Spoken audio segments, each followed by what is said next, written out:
Hello, everyone. Do you hear me well? Yes. Yes. My name is, oh, yes, perfect. My name is Daria, and I'm the president of the Student Organization for Qualitative Methodologies. And I'm so happy to see all of you here today at our first event this academic year. Thank you for your time and interest. Before we get started, let me share a few words about our student organization. Our organization provides academic support to students interested in exploring and using qualitative research methodologies. We host webinars, socials, workshops, and an annual qualitative inquiry symposium, which takes place here at the USF each April. We have a writing studio and monthly newsletter with valuable information about upcoming academic events, calls for proposals, funding opportunities, fascinating articles and books, and qualitative methods course offerings across disciplines. So if you're interested in exploring qualitative research methodologies and methods with us, consider joining our organization. So today we have other 3 members of our board here. So they are Andrea O'Sullivan, our vice president. Andrea, say hi. Hi guys, welcome, welcome. It's good to see you all. Yeah, we have Christine Guerin. She's our treasurer. Christine. Hi everyone, welcome. Thank you for coming. Yes, and then we have Nicole. She's our our secretary, yeah, and she will join us in 5 minutes. So also and Dr. Vanover, I think, logged in too. Yeah, so we have Dr. Vanover as our advisor. Dr. Vanover, are you here? Yes, I'm here. Yeah, great to see you all. Yeah, hello. Yeah, I wanted to ask you, if you haven't checked in for our current webinar, please do so. We have the link shared in the chat.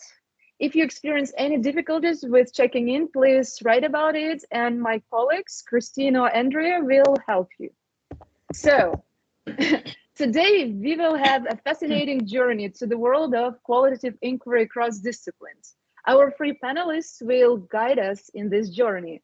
Please welcome Dr. Dina Martinez Tyson, Associate Professor at the College of Public Health, Dr. Jenni Wolgemuth, Associate Professor of Measurement and Research at the College of Education and the Director of the USF Graduate Certificate in Qualitative Research, and Dr. Rebecca Zarger, Associate Professor at the Department of Anthropology and the President of the Anthropology and Environment Society. Thank you so much for your willingness to participate in our panel discussion.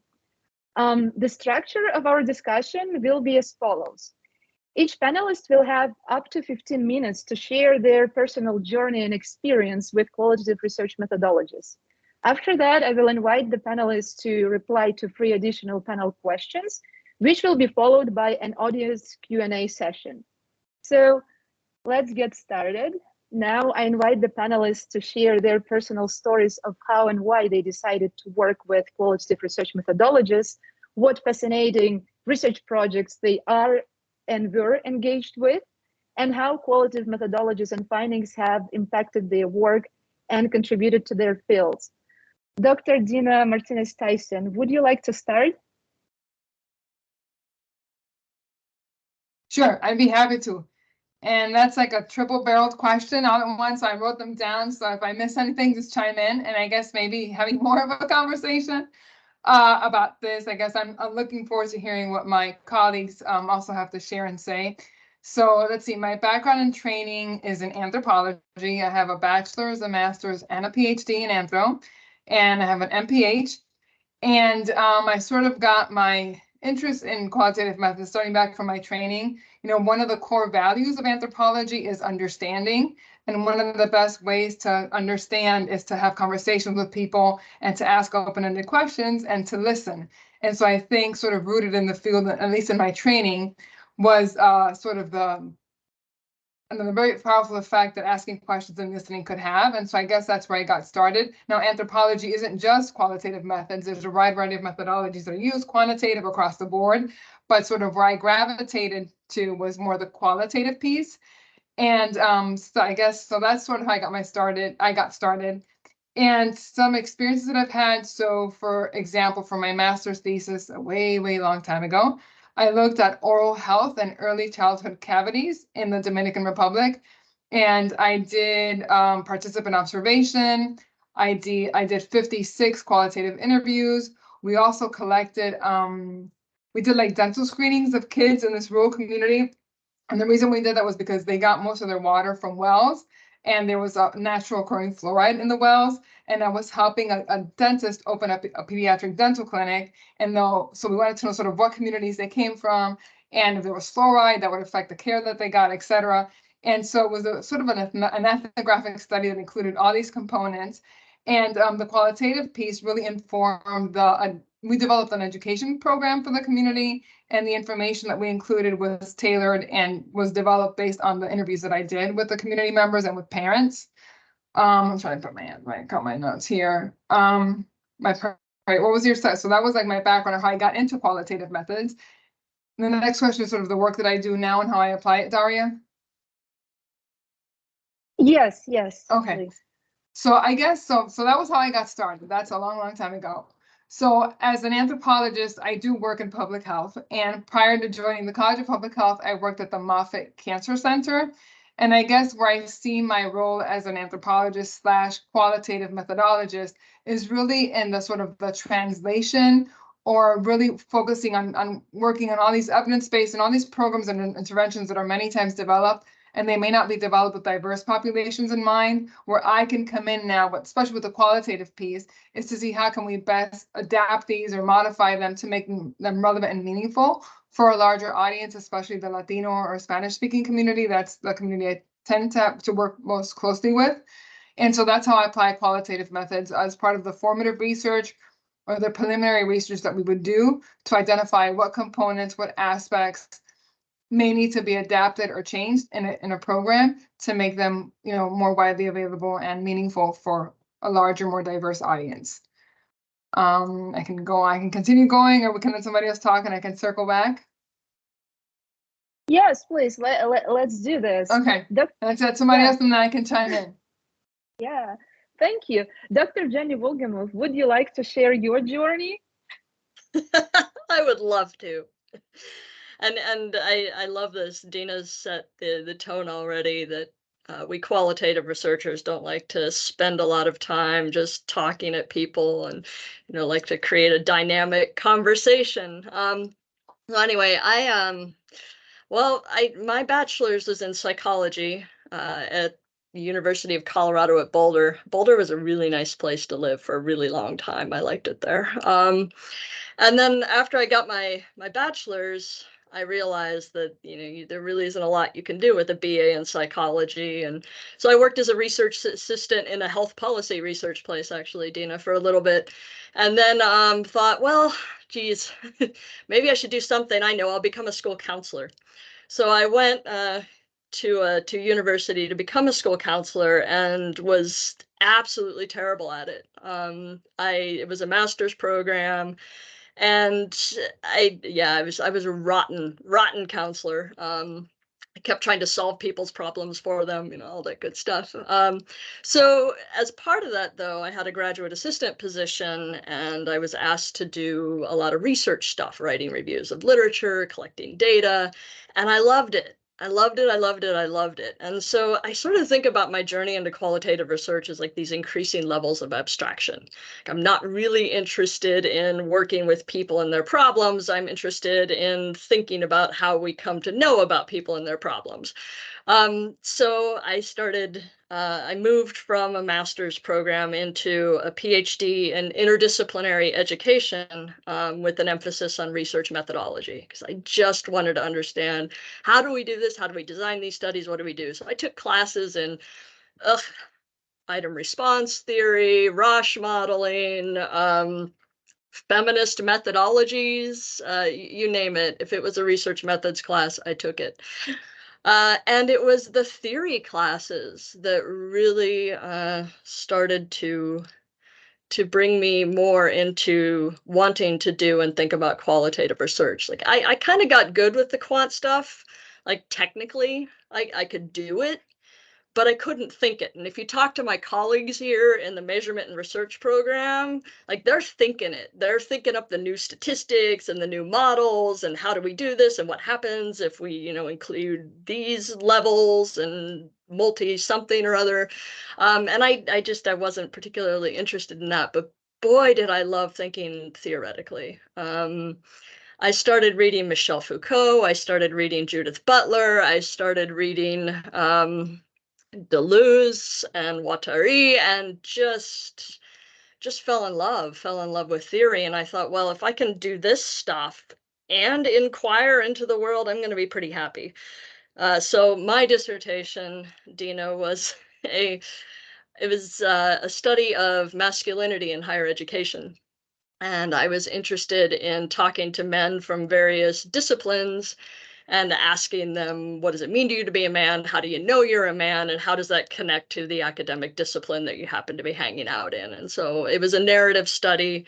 And I had a lot of fun with that. Methodologically, I had a lot of fun with that. I started thinking about what does it mean to do transformative interviewing, or what does it mean to do interviewing that, interviewing, I think all research is interventional in nature. And so when we inquire into something, we're not just, objectively studying it, we're producing knowledge, we're, changing people's lives in a way. So I started thinking about what does it mean to intentionally structure an interview such that you seek some kind of a positive transformation in people's lives. So that was fun. I called it an inquiry of discomfort, because I like discomfort. And then I graduated and I went and I ran a 3-year randomized controlled trial in Australia with Indigenous literacy intervention.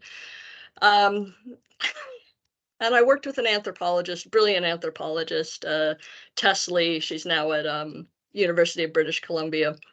But anyway, so I did a little bit of kind of the work that Dina and Rebecca do, but I do not identify as an ethnographer by any stretch. I do like the post-qual theory stuff.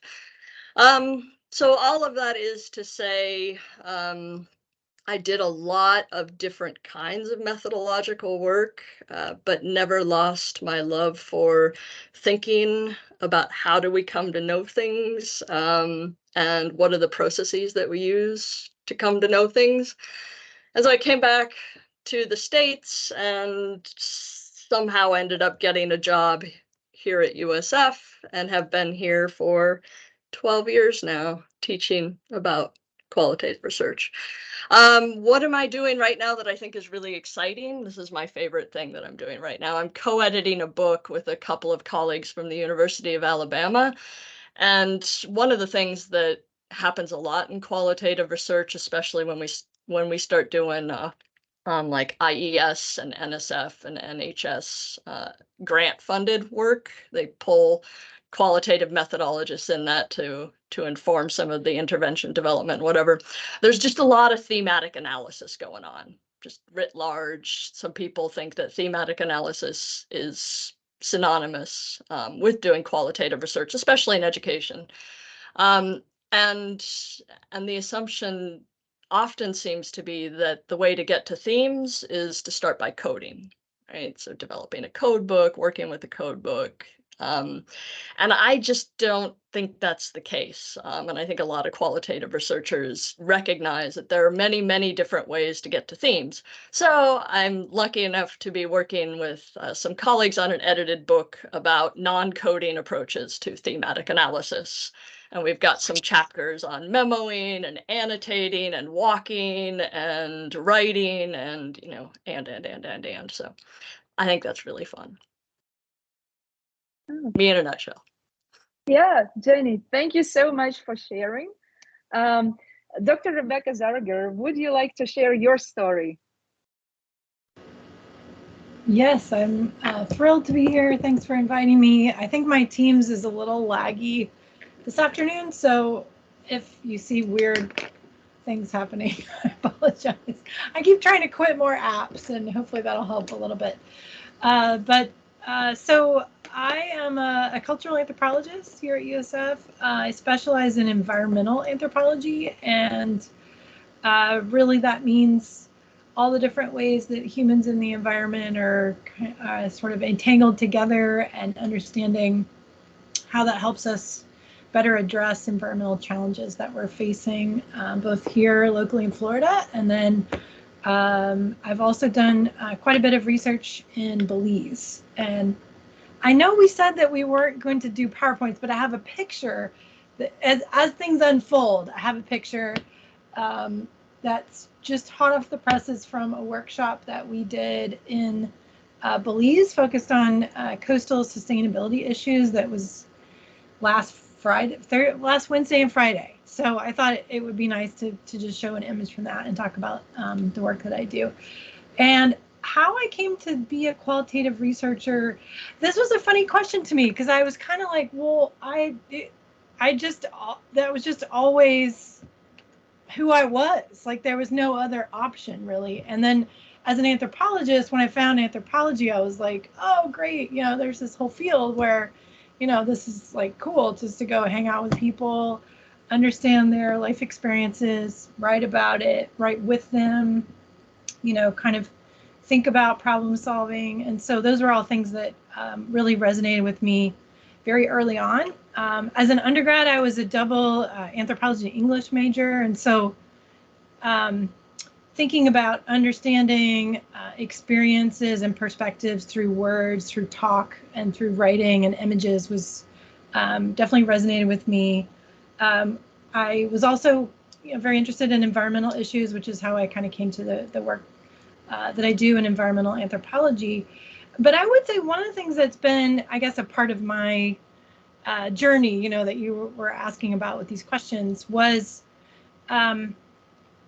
as someone who is trained as an ethnographer and is kind of, you know, geared towards finding methods that allow people the space to share their own perspectives and stories, I was often working alongside ecologists or geographers or engineers, natural scientists who have, I think as a whole, the sciences have gone through this kind of dramatic transition during the course of my time being an anthropologist. So let's say the last 20 years, where humans and society and the politics of decision making, all of these things have become much more kind of front and center in the work that a lot of scientists do. There's an increasing, pretty dramatic increase in kind of recognition of the need for better understanding human societies and the human experience. However, there's not a lot of training, or there wasn't historically a lot of training in how does one do that? You know, so like I was the people person on a lot of interdisciplinary projects, or the social scientists, or the human stuff, or human dimensions. You know, these are all the kind of like different boxes that people needed to know about, and then they saw me as a person who could potentially help them with that. And during my graduate studies, which was at the University of Georgia, I took a lot of classes in the Institute of Ecology and in environmental science. So I learned early on this process of translating across disciplines. And so often my kind of journey with qualitative methods has been working in settings where there's interest or kind of general value around what qualitative methods of all different types might bring to environmental research, but not a lot of nuance as to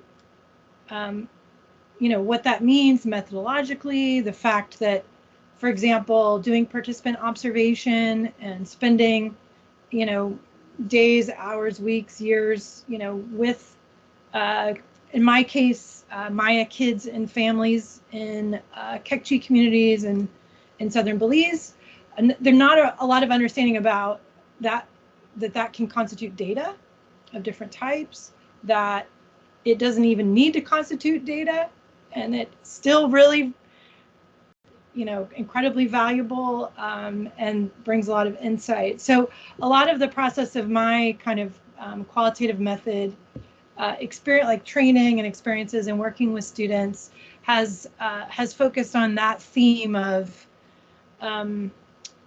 bringing the toolkit of anthropology, in particular qualitative methods and ethnography, to spaces where it wasn't necessarily there previously. And there's definitely been some ups and downs with that, I could say. And not just in the past, but in the present for sure.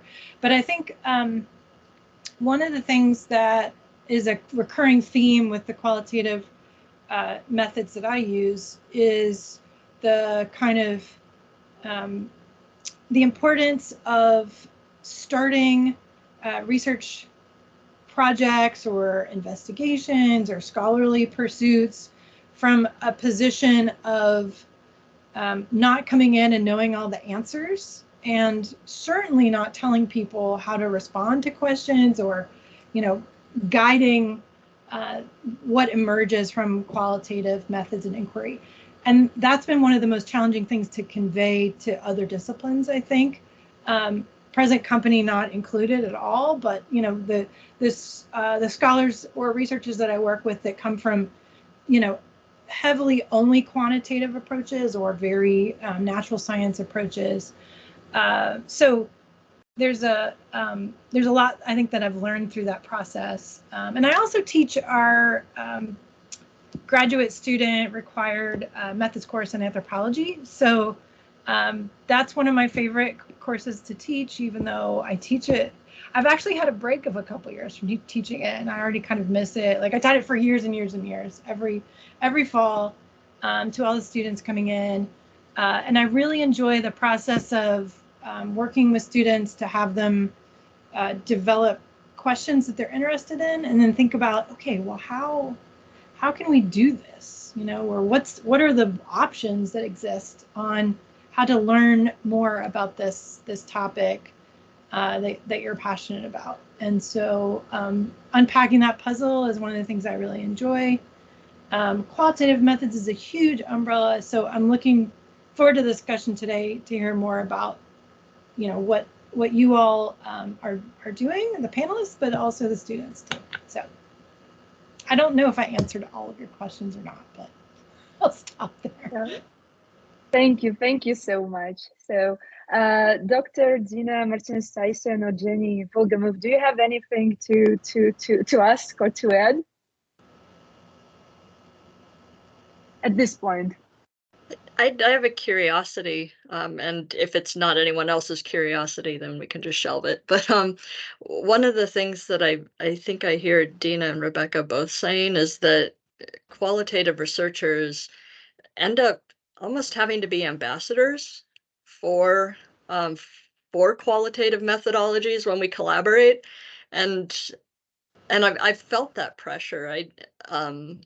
Both for the value of the methodology and what it can offer, other disciplines, but also if you take on the role of being a critical qualitative researcher, then also an ambassador for asking, critical theory related questions about power and privilege in spaces where that might not have even been in anyone's thinking. So I'm just curious.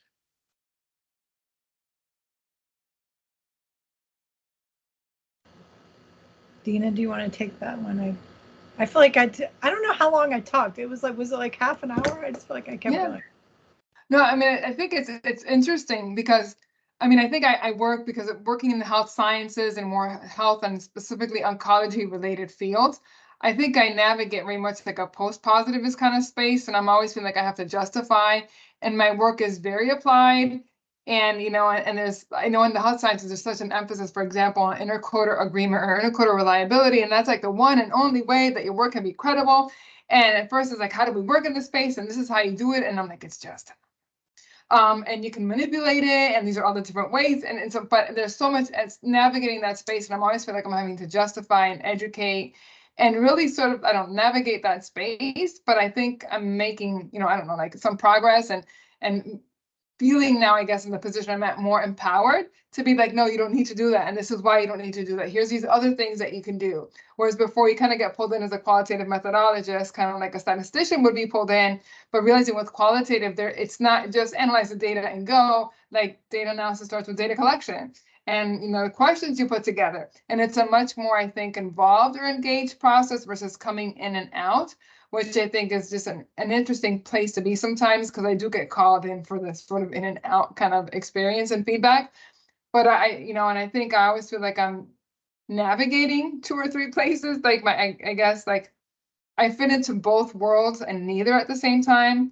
Because sometimes there's a response like, well, like I'm too anthro for public health or oncology, but then other times in the anthro space, well, I'm too applied, I'm too public health, I'm too cancer related for anthro. So I kind of, and I think the qualitative methodology, I guess I see myself as a methodologist primarily at this point, because that is how I'm able to bridge all these different spheres, because I am sort of in the middle. And I guess, Jenni, like just building on something you said earlier, like I feel like I'm the adopted child of the College of Ed qualitative group, because I am in this very post-positive space. Like hearing you talk, you don't need to code. You can just do like memos, I know. But like, I'm like, oh my God, that's so exciting. Like I need to just be immersed in this environment, because it pushes me the other way, because I feel like I'm so entrenched in this other box sometimes. So I really am excited. I don't know, it's interesting, but it is an odd place to be sometimes.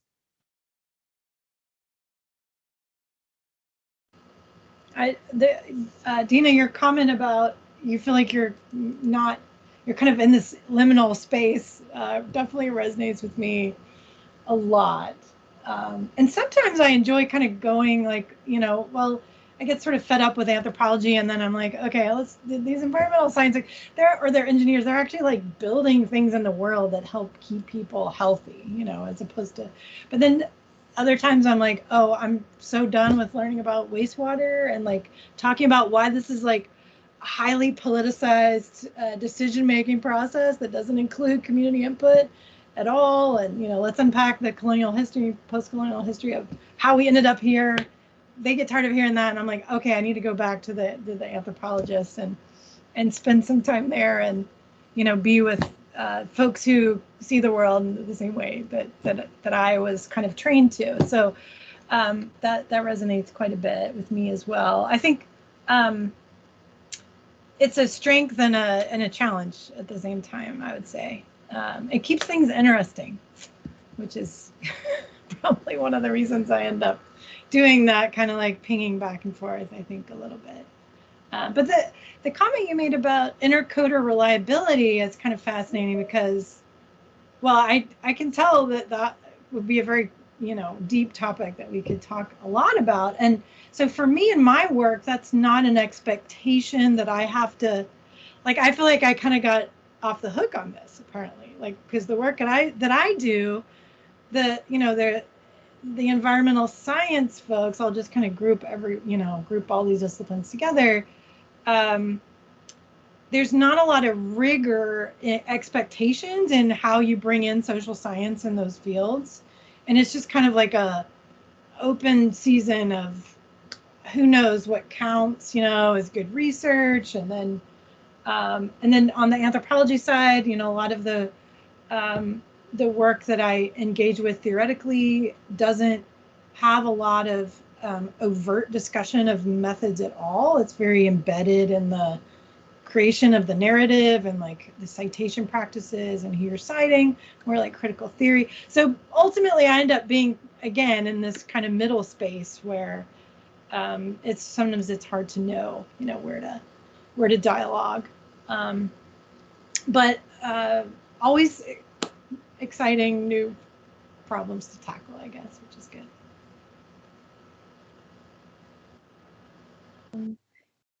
Yeah, dear panelists, thank you so much for sharing your personal journeys, experiences, and perspectives. We do have a few more questions for you. And the first one is, thinking back to be a doctoral student, what knowledge would have benefited you as a novice qualitative researcher? So could you share something on this front? I can jump in, I guess. So I guess part of it is maybe take as many methods as you can courses, because content, I think you can kind of, maybe not so you can get on your own, but it's easier to get on your own, whereas I could think of methods you really learn by applying. So courses where you learn something and you actually apply it, or seeking out opportunities, rather ideally if they're paid, but if they're not, where you can volunteer and get experience actually, doing, for example, qualitative research, being part of a team. I think, I wish I had taken maybe more coursework and look outside of your field. I think sometimes we're very much stuck. I'm getting a degree in this class, in this topic, and all my classes are going to be here. I'm like, no. Go to Anthro, go to sociology, go to College of Ed, go to women's study, go all these, and they go, because I think the way methods are approached are different. Like I'm thinking about Jenni and how she teaches her classes and how I teach my class.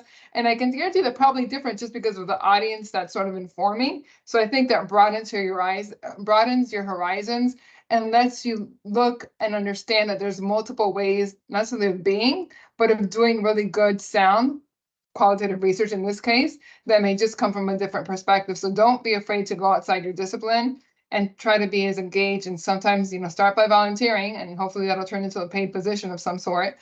And I guess I really focus, I think, on taking methods classes. I wish I had taken more methods classes.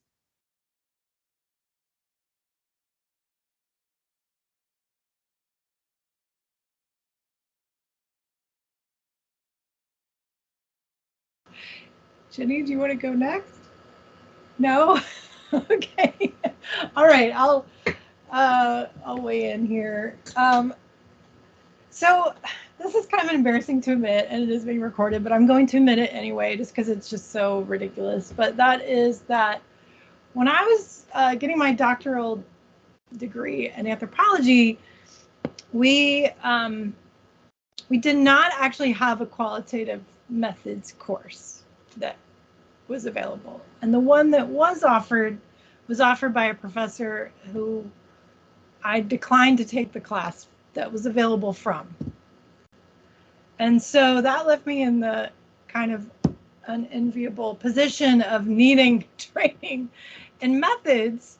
But one of the things that's kind of interesting about cultural anthropology programs, not so much our program here at USF, but many anthropology departments, up until probably about 10, 15 years ago, there were no qualitative methods courses, which is shocking, and but there just weren't. So the method of learning by doing through, learning ethnography and learning approaches to methods by doing was very prominent in the sense where you would actually just go to your advisor and get advice, or they would tell you things like, you just need to go there and, move into a community and start taking notes. And, it was very vague guidance that was provided for this process of how to do ethnographic research. And starting in the 1970s, there was a lot of dissatisfaction with that emerged. And ultimately, now we're in a place where I think most anthropology departments do have qualitative methods courses.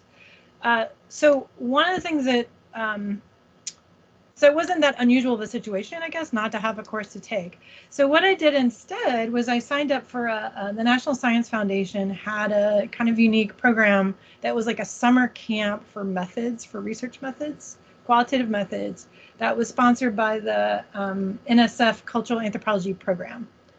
And so you went for 2 weeks. In my case, it was to UC Irvine, and you just, nerded out with all your, anthro nerds doing methods camp. And it was like summer camp, like we stayed in the dorms, eat, sleep, whatever methods.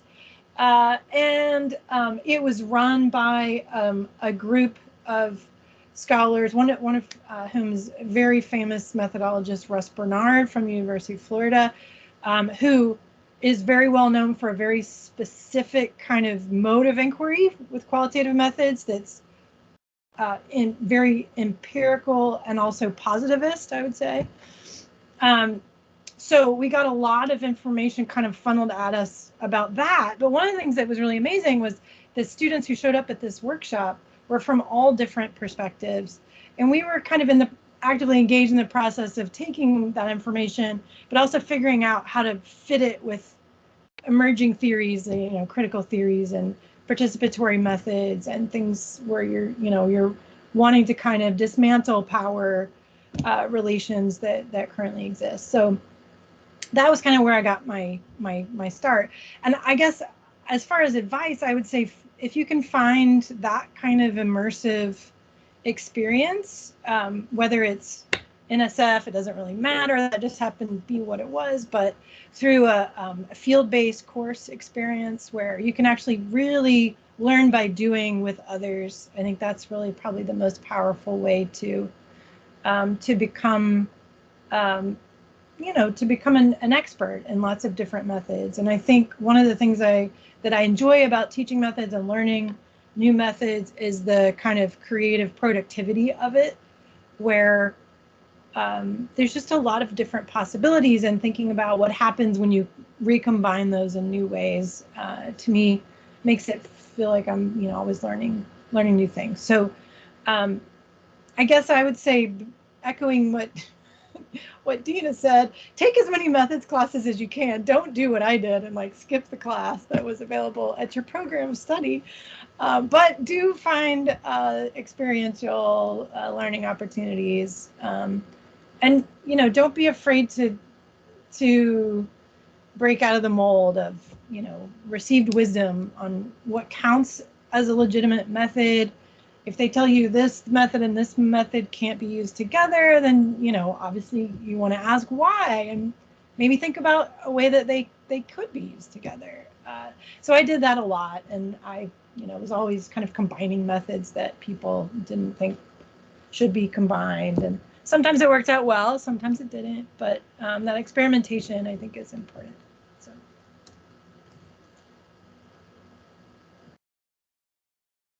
Yeah, I have next to nothing to add to that.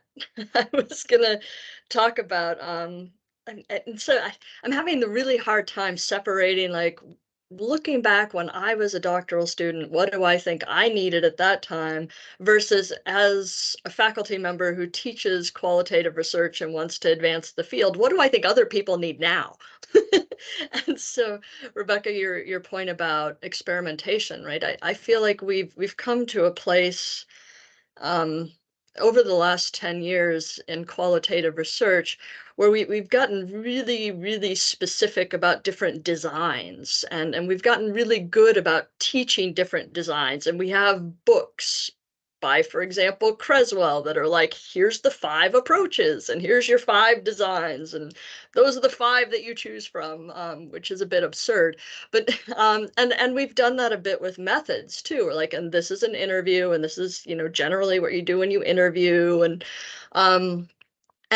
so it in classes it's been a challenge for me to think about how do we not take that and treat qualitative research is like a kind of buffet where, oh, I have this problem, I'm going to choose case study. Now, how can I fit this problem into my case study design?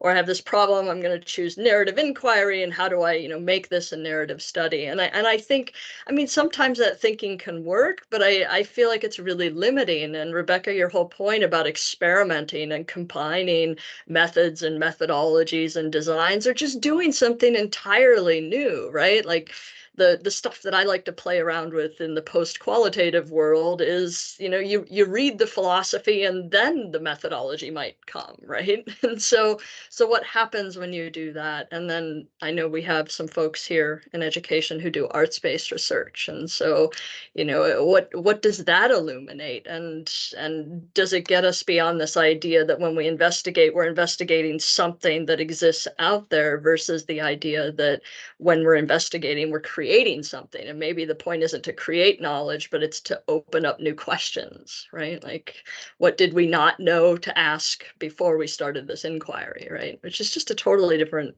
perspective on the purposes of research. So maybe I would have wanted me to know that. I ended up doing a narrative inquiry because I thought it was the closest thing to what I needed to do, and then this scholar at the University of Georgia, a woman named Betty St. Pierre, came in about 10 years after I did my dissertation and said, no, that's not how you do post-structural work. And so all of us who had done it that way felt really wrong. Damn it. But, I did it, and it was a study. So maybe that's something I would have wanted to know. The thing that I kind of wrestle with is this idea of what does it mean to be a methodologist?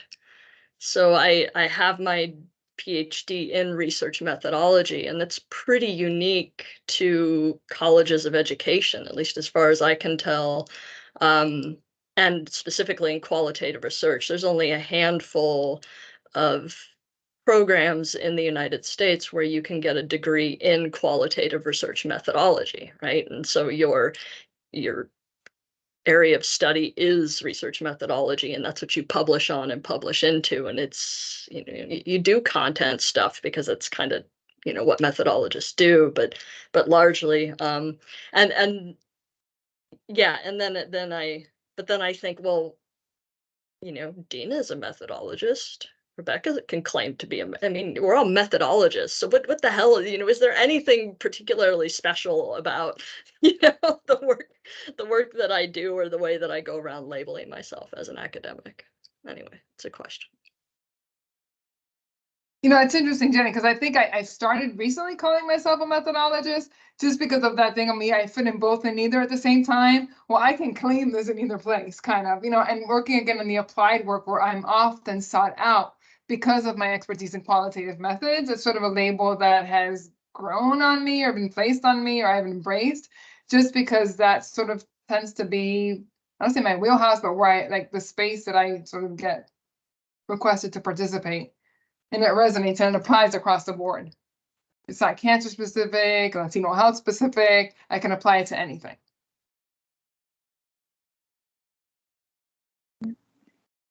Thank you so much for sharing, really. So it was so exciting to listen to this. We have one more question. So I think you've already spoken about this a little bit, but within your field, what challenges have you faced as a qualitative researcher, and how have you overcome them?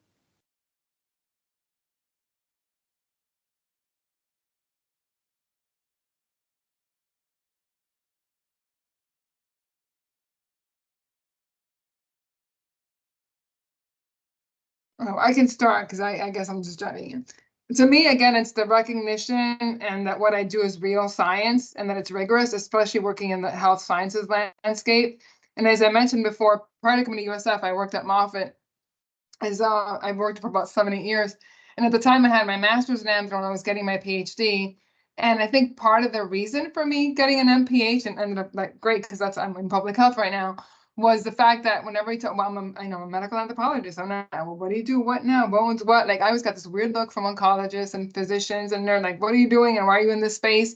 And so I think part of sort of that came from just, I don't know, trying to have to explain myself all the time, which is why I got the MPH kind of, but from a methods perspective, it's just always having to, it is rigorous, it is systematic. And I guess that's where that post-positivist mentality or space to navigate, that I find myself navigating, is that you always have to like provide evidence and justification. And then I hear Jenni talking about like all these different methods, use this piece of that, use this piece, and I'm like, oh my gosh, that kind of scares me a little bit because that's kind of like how they assume it's, oh, this wishy-washy all over the place. You really all don't know what you're doing. And I'm like, yes, we do, and it's being very well thought of, and there's a process, and there's a, like there's this rigor to this process that may seem very haphazard to the outside and folks that may be more black and white in their thinking.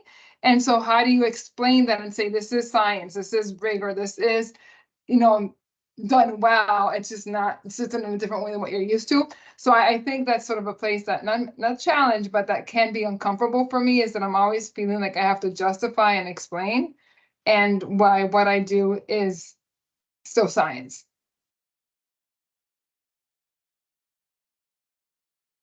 And how do you justify it? I think, well, in part of my classes by just illustrating the systematic nature of it, the rigor behind it, like the thought process, like note taking, memoing, developing a paper trail, talking with participants, that it's not just intercoder agreement and reliability. There's so much, I guess, by articulating that, because given I work a lot with oncologists and they submit papers for journals that have like a 3,000 character word count, 3,500 word count, and you don't have the text real estate to be able to describe your methods, like what you did. So all they say is like, I used, applied thematic analysis is described by Gress et al. The intercoder agreement was agreed at 0.80 kappa, blah, blah, blah. They're your methods. Okay, they did a good job. They cited kappa and they cited somebody else. And so you really don't have the space to describe their process in detail. So I think that's something that is a challenge, but something that I try to do. I'm like, you have to write it down somewhere, because if somebody asks, then you can explain. But it's more than just writing those 3 lines in a method section. So. My experience with that, Dina, is when I'm asked to be the methodologist on a grant project, I refuse to do it alone, or even to do it with a small team of qualitative researchers. I get everyone involved, from the PIs all the way down, because you can't, what do I know about teaching reading, right? And so the best way to get people to understand the complexity, the depth, whatever valuing that it comes to, is to have them do it. So now you're going to do it with us. I'm like, wow. And I love those moments, because, this is really rich. We wouldn't have known this if we hadn't have asked the participants. It's the best. Anyway, what was the question, Dasha? So the question was, what challenges as a qualitative researcher? Yeah, and how you overcome those challenges. Yeah, no, I haven't overcome anything. The challenges are still there. The one that's been persistent, I think, since I was a doctoral student and continue now, are some of and this is true in any discipline, so I'm just speaking specifically to like the discipline of qualitative research, but there's these tensions between people who do post theory kind of work and people who do critical theory kind of work. There's a huge and has been lots of accusations of elitism, accusations of not actually doing critical work, accusations of essentializing participant, just all these sort of wars with each other, and Lord forbid the interpretivists come in and have something to say. So it's been really interesting trying to or working in a space that you wouldn't think qualitative research as a field would be divided and characterized by conflictual factions, but it is.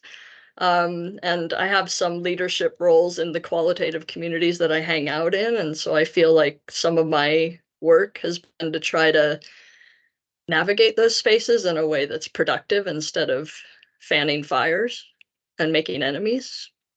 But really trying to think through that. Thank you very much for sharing. Dr. Rebecca Zarger, do you have anything to add? Sure. I was kind of eyeing the time, and I didn't know if you were wanting questions, so I don't have to respond very long, but I would say I was kind of struggling with the overcome portion of your question too. I don't know if I've overcome. I mean, it's been a journey for sure, but I think one of the things that has been fulfilling about the journey has been seeing the work of interdisciplinary teams that I've been involved with really kind of bring in qualitative methods of asking questions in the first place. Thinking about what you mentioned, Jenni, as far as if you're on a project, you want the methodology to run from all aspects of the project. So I've seen that play out in a number of projects, and that's been really interesting. So one of the projects I'm on, we are focused on the idea of storytelling around water pollution in the Tampa area, but also in Iowa and in the U.S. Virgin Islands. And the approaches that we're using, I think, span such a wide range of ways to think about storytelling, from ceramic arts and choreography by students in Iowa to story maps and visual storytelling, creating video stories that will then be posted on an interactive website that will allow people to learn what kind of activism and organizing is happening in their community and how can they get involved in similar work. But one of the most frustrating conversations of that project has been just the use of the terms interview and stories. And oh my goodness, like no one had the same idea in their head about what that was, what it meant, how the heck do you do that, what is a story, and then like we had to have like a really like a sit down like hour-long Zoom call about terminology and like the work that my students and I are working on, which are largely kind of semi-structured to unstructured interviews about life experiences around water pollution with some like an interview guide, to journalists and filmmakers who are part of the project who want to sit down with a script. They want to, which for me is just like gives me hives. I'm like, no, we can't. That's not what I do. But like trying to explain that, and then for us all to come together and like figure it out has been a journey for sure. And so I think we're still in that process, but I would say that for me, working on that skill set of like continuing to translate in an iterative fashion across projects and across groups of people, and kind of recognizing when either me or other members of teams are thinking of things in really different ways, and to kind of bridge, similar to what you were talking about, Jenni, with regards to splits within qualitative methodologists. We have those in anthropology too. So I've really had to change up a lot of the methods that I use for my dissertation research, and kind of rethink some things, reframe them. So I think being responsive to those kind of emerging conversations in your own field is really important too. So yeah, figure out key terminology if you can from the beginning, or think about it as a process.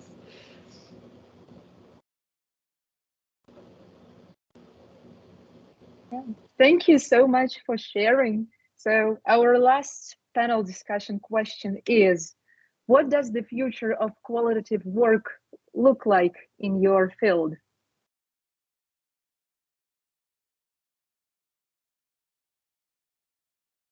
For some inspiration for us. I'm not starting with that one. I'm passing it on to Becky or Jenni. Do the photo. Can I just show the photo that I was going to share, and then we can? I won't talk about it very much, but let me just share the image. Yes, sure. Look, it'll work. We'll give it a short window of working.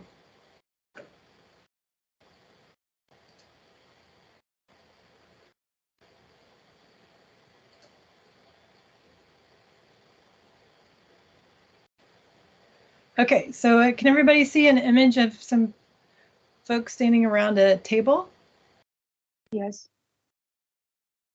Excellent. So this was from a workshop on coastal resilience that I mentioned that we just had a week ago today in a relatively small town on the coast of Belize, Placencia.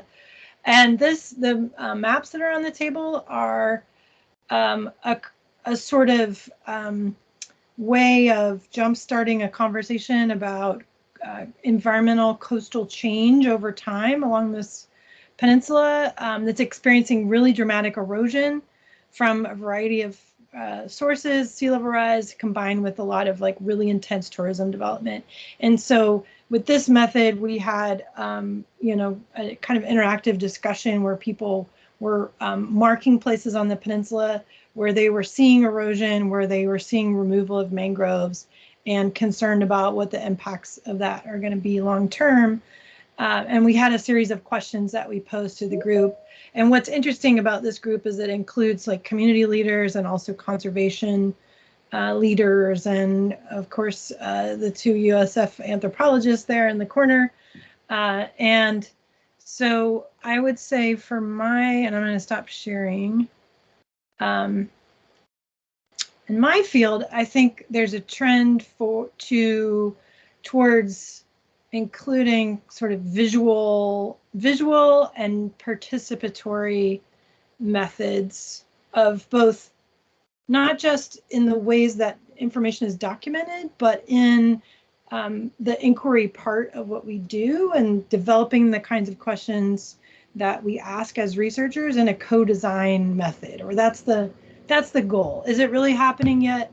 Probably not, but we're working towards that in as humble a way as we possibly can. So the idea that you have everyone around a table in that picture is incredibly important. And those are folks who don't necessarily normally stand around a table and talk about things that are happening in that kind of spatial and also interactive way. And the idea is that we'll take that information and then hopefully inform some of the decisions that are being made and where resources are being invested. So that's, I think, where I see some of the new work happening, at least in the anthro world that I'm in.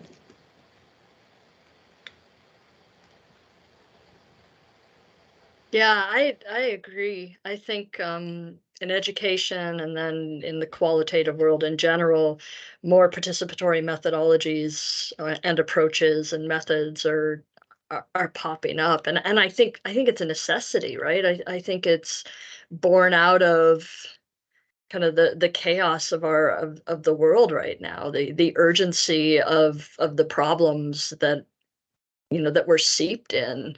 I think the other thing that I think is really cool that I see happening is not just the creativity and the experimentation, because I've seen a lot of that really awesome work that doctoral students are doing across the world, but also kind of the assemblage nature of a lot of qualitative research. So the different disciplines that people aren't afraid to go over into English or to go over into philosophy and pick up on something and graft it onto an inquiry, right? It's I don't know, it's like the DIY. Well, that's anyway. I'm too old to be to be saying any of this stuff, but but the point is that I think that people are just getting really creative with methods and methodologies, not creativity for creativity's sake, although I'm all for that, but to really speak to and to redress the urgent problems the world is facing, right? Climate change and everything else. Anyway, that's what I think.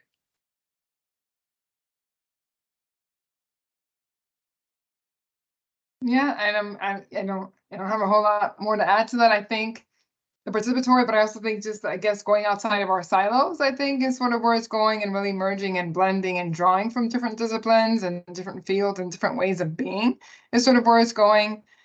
And I don't know, I'm throwing that's not the future. It's not the future I want to see, but it's curious with all this AI stuff, which is kind of freaky and kind of scary to me, but how that can affect methodologies and like analysis. And so like, and that's not where I want to go. That's not where I see it going, but I can see it influencing in some way that seems a little bit daunting to me right now. And just because I guess it's foreign and I don't know enough about it, but there is a curiosity there, just to see how that will influence qualitative inquiry. So I don't know. Thank you so much for sharing. Thank you. Now it's time for a Q&A. So, dear colleagues, everyone, does anyone have any questions for our panelists? Feel free to write in the chat or just raise your hand and ask them.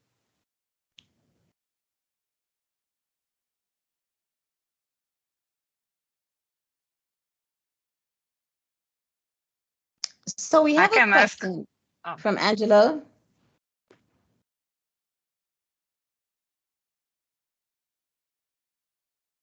I'm sorry, who started talking? I just don't see the hands.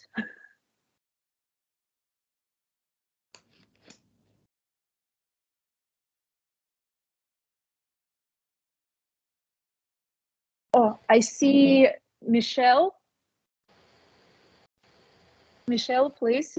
Hey, I'm so proud of you all. I have a question. This morning I was writing about that. On my dissertation, I'm writing about community-based research, and sometimes when you don't follow all the rules of, that's something I'm struggling, like, to put things in boxes. Sometimes working with the community, sometimes it's not so linear, and maybe it's not identified as community based, but even though the community was the whole time there supporting you and help you to reach the community that you want to reach, can I say this is still a community based research?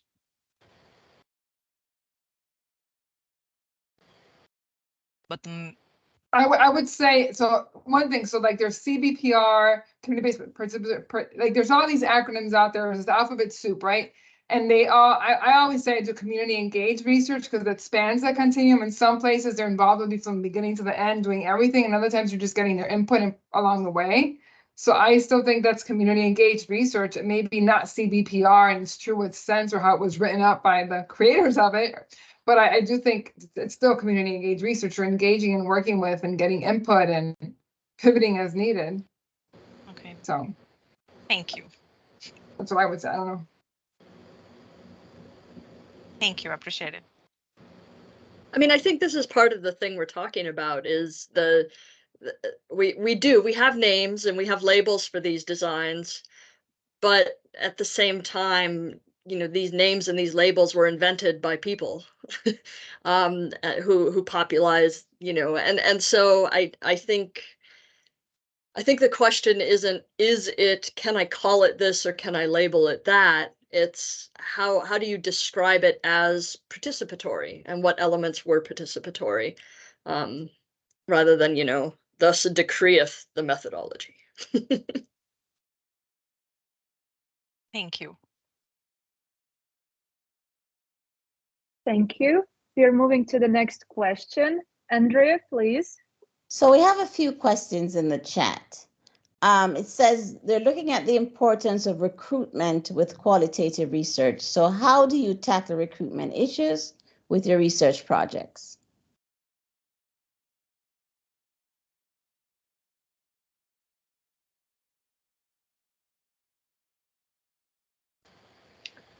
I think in typical qualitative fashion, I will say it depends on the project, but it totally does. There is no one answer for that, but make sure you got it figured out. I guess is the, I think recruitment, yeah, I think the terminology is interesting as far as like, I think that alone, that term that you're kind of like recruiting people to be in a study reflects a long-standing kind of expectation that the qualitative research fits a certain mold, right? Of, you know, not necessarily as flexible as I think a lot of the work that maybe folks on the call today do. But I can't say for the work that I do, and how I situate myself within my own discipline, which is someone who, you know, uses quote unquote mixed methods, qualitative methods. It's very important. I guess it's a kind of longstanding ethic that I have to document representativeness or in some way of answering this question of, you know, who participated in the research and why, how did we come to know or recruit those individuals to be involved in the project, and to make it as inclusive and broad as possible, given the goals of either of the community or the organization or the project.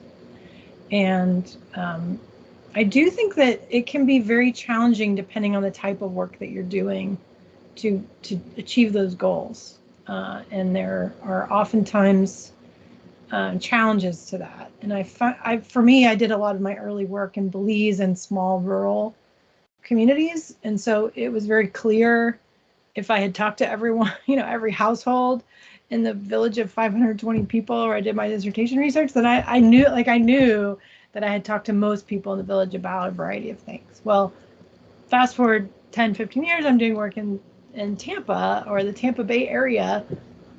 Clearly that approach is really not applicable at all. So thinking about this idea of how do we reach the either communities or neighborhoods or population, there's lots of different ways of describing groups of people to participate in the study. I think everything from social media to, spending time in public spaces, that's one of the techniques that I've used a lot in my research in Tampa to try to get as representative of participation in studies around urban environmental issues as we can. So I don't know, I'm sure that the other panelists have much better answers than that.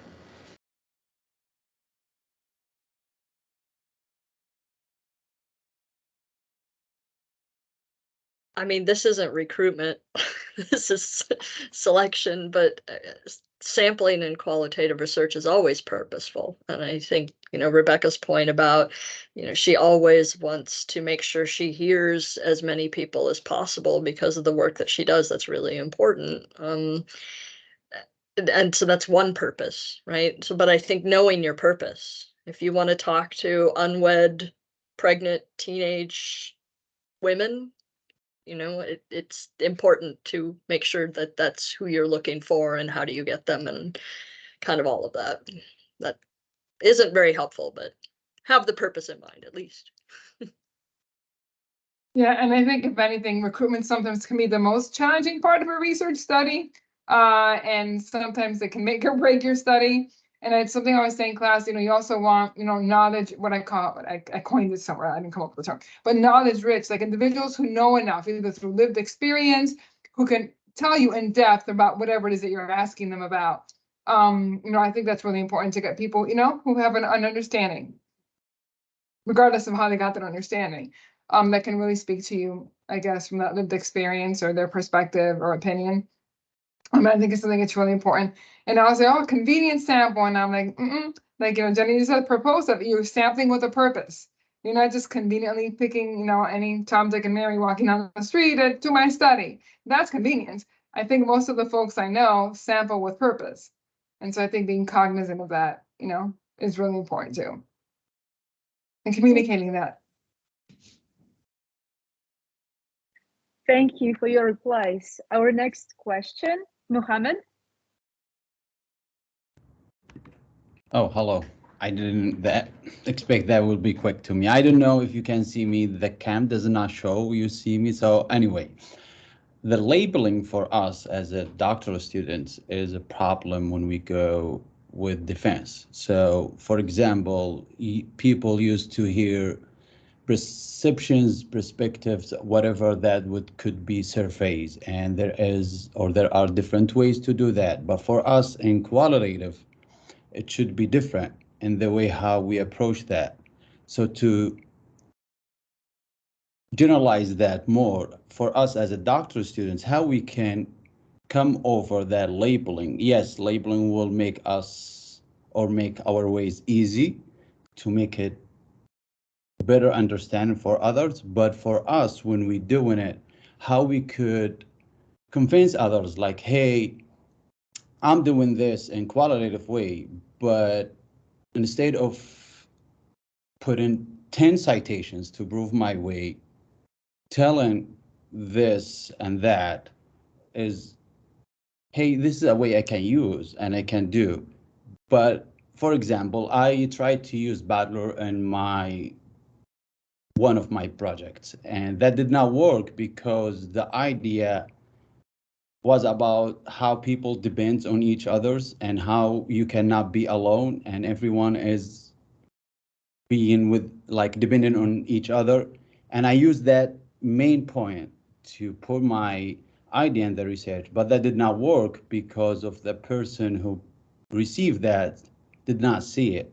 So for us, that's for me, it's important. For you, you are experts, you know what you're doing. For us, we still at that step to approach that, to tell others, hey, we need to be there, but we cannot defend ourselves. So basically my question, how we can cross these barriers and show others we can do it.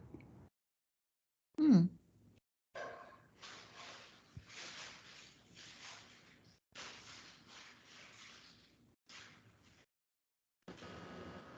So I guess one aspect of the question I think that you're asking is how do we demonstrate the power of qualitative methods, or justify legitimacy of findings that come from specific Yes, just approaches? justification the methods of my way. So I'm assuming doing interview and I want to do this specific my structure interview and collecting in-depth knowledge about phenomena or a nation. But for the persons who are listening to me need to be convinced in different ways. And And the I'm persons I'm are saying how I can, yeah, the sort of audience for an academic talk, or right, not the right. interviewee themselves, right? No, no, no, no. I'm talking about the people who you were mentioning at the beginning, who are post-visit, who do not see things in a way how Right.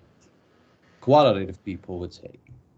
Yeah, I think that's a big challenge when you're sharing qualitative work across disciplines, but also even within discipline too, right? So there are particular methods that I use that, for example, one of the methods I used in my doctoral work, and then I just used this last week in the workshop that I showed pictures from, because I love it and I think it generates a lot of really interesting discussion, is a technique called a pile sort, which is kind of this like old school method that's drawn from cognitive anthropology, but then we don't analyze the data in the same way, and we don't frame it as just an in and of itself, but it's a way of starting conversations that might not typically happen in a different way than just posing a question. So the pile sort is where you might pose a question that a lot of the participants maybe have shared knowledge about,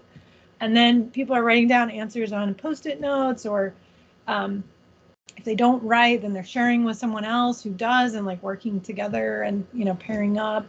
But ultimately you have like 50 or 60 different post-it notes, and then you work through the process of thinking about how they're related and interconnected, and what are some categories that might come out of the discussion. Like one of the things that we asked folks to do in Belize was to think about what's a short-term problem, what's kind of a medium term, like 3 to 5 years problem, and what's a 15 to 20 years kind of problem, because we're interested in conveying that information to policymakers, the urgency of what shows up in this needs to be fixed like right now. We're really urgently concerned about this. So the pile sort was a way of kind of getting at that in a beyond just asking that question, right? So in a way that was more generative from the kind of discourse and words and experiences that participants have.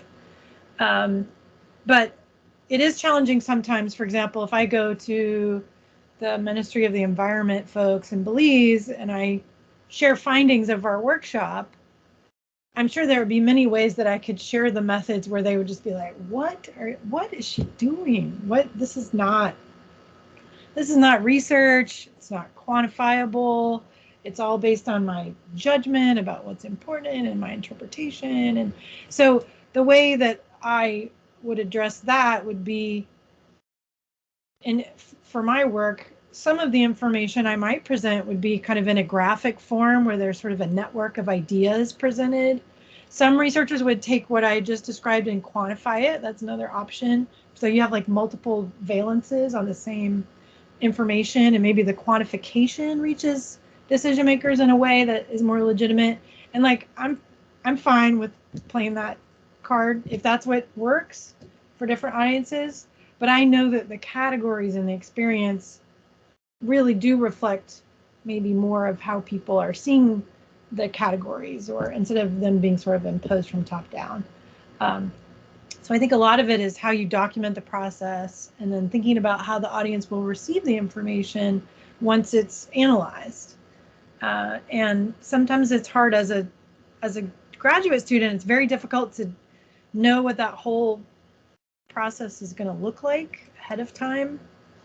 So I think being aware that you may have to kind of continually figure out new ways to explain what you're doing and how you did what you did are important skill sets too. I don't know. just want to add, oh, sorry, go ahead, Jenni. Go ahead, Dina. No, you. I talked too much last time. You go, Dina.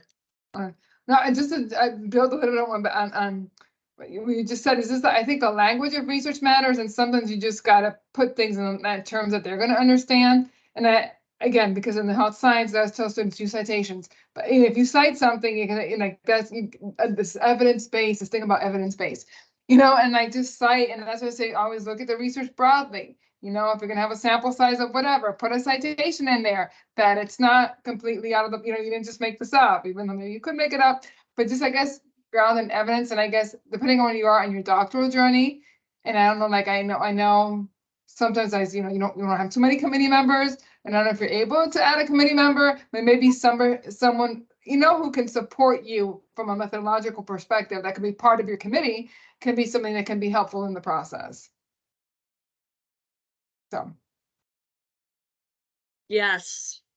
Yeah, when I heard Mo talking, I was thinking that maybe his interlocutor was a committee member or a faculty member. I don't know, but that's what came up for me. And I think when I was doing my dissertation, my methodologist said something to me that I thought was a load of crap. But I'm going to repeat it because now I think it's wise. She told me that you should really embrace and enjoy your dissertation experience, because it is going to be probably the only time in your research career where you are going to get to spend a year or more on just one project. So the amount of effort and energy that is required to produce a doctoral dissertation, I think, is not the amount of effort and energy that you will put into other sorts of research projects going forward.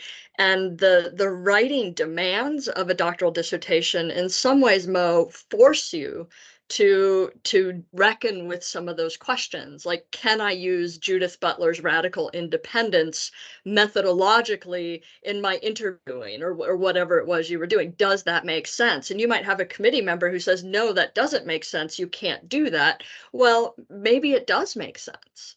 And so then it becomes incumbent on you to write in that methodology chapter why it makes sense, because that's what that chapter 3 is all about, right? Or however you structure your dissertation.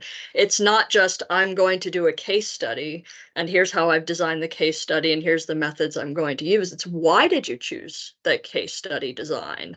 Why did you choose to interview in the way that you're choosing to interview? Why is, this, and so it's not just what you're going to do, but really thinking about why, and not just in a practical answer, right? In a theoretical and a conceptual and a philosophical answer. This is why I'm doing what I'm doing.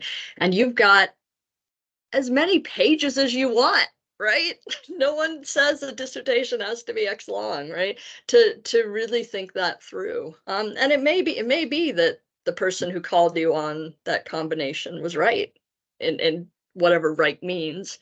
And then that's okay. I think the other thing that I forget is that there is kind of a gift of being ignorant, like not knowing that you can't do something, not knowing that these two theories have never been brought before.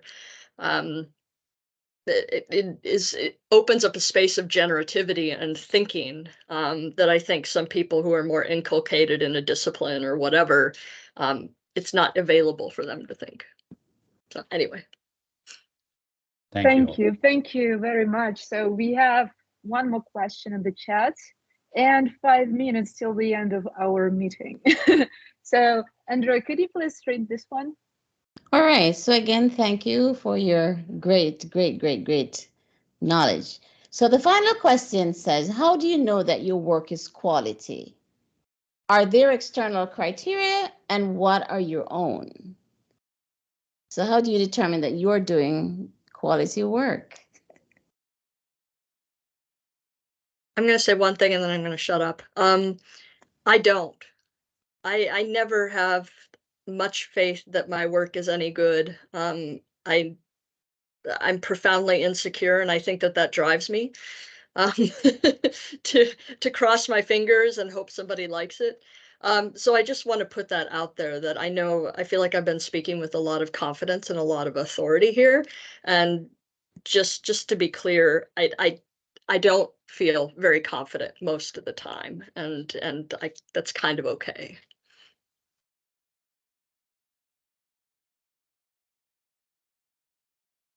You know what Socrates has said, the only thing I know is that I know nothing, right? It's a wise thing. Yeah, I would agree that I think there is something about this type of work that you're constantly reminded that even when you think you know what to expect or what the answers are, or like, oh, I've done this 100 times and it's going to go this way, you know, you're dealing with human beings, and that's not necessarily what might happen. But I think, so it's more striving for quality is kind of how I picture it. I mean, you know, as academics, we're kind of pressured into evaluating all kinds of work that people are doing at all different, you know, grant panels and things, you know, that's kind of the part of being, I guess, in academia for the number of years. I think all of us are kind of roughly in the same like general cohort. So we've done this work for a lot of time, but yeah, it's much easier to, I think, judge someone else's work than to judge your own. But I think constantly being reflexive about the work that you're doing, and checking in with peers and seeing what they think, and checking in with research collaborators and participants, and having a, kind of like an internal check and review process going on, I think is a good way of striving towards that.